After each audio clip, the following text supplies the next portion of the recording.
Hi, I'm Jill Yesko, and this is Carrie Benato, and we're with Discover Organizing.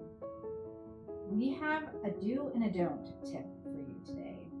The do is that we really want you to think about a professional, whether it's a professional senior move manager or a professional organizer, as really your vehicle to getting things done in your organizing project.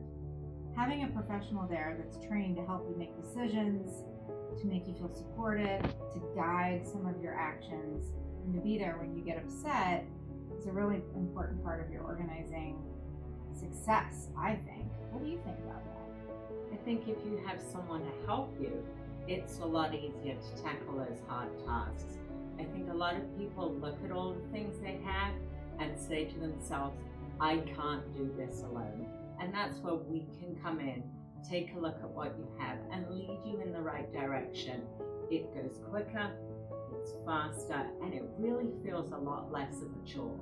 It does. And teamwork is so important with us, because if one of us can help you get the job done quickly, but the other person is kind of pairing up with the client, like in a body double situation, where we're just being next to the client and helping them make a decision, but then we have an additional professional organizer or senior move manager kind of cleaning out the basement or sorting out the attic or helping to get papers in the right order for decision making.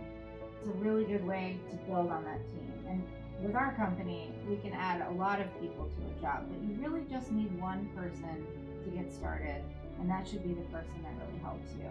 Now, I would say, when you say, Carrie, don't tackle big jobs alone, what are some things you consider about that, like in terms of safety? And I know there's like attention, right? Like being focused on a job. But what kind of concerns would you have about, let's say, someone that's maybe an older adult trying to get up in the attic by themselves? Well, as we all know, attics are not the most friendly places to begin with. When we work in an attic, we're normally very safe. So we always have someone. We try and do it with 3 people, one at the top, one on the stairs, and one at the bottom. That way we can get items out of the attic safely, and then the client can look at them downstairs on a table, not crawling in an attic. So that's what we would suggest when you're clearing out your attic. That's a great idea. And that's your tip for today.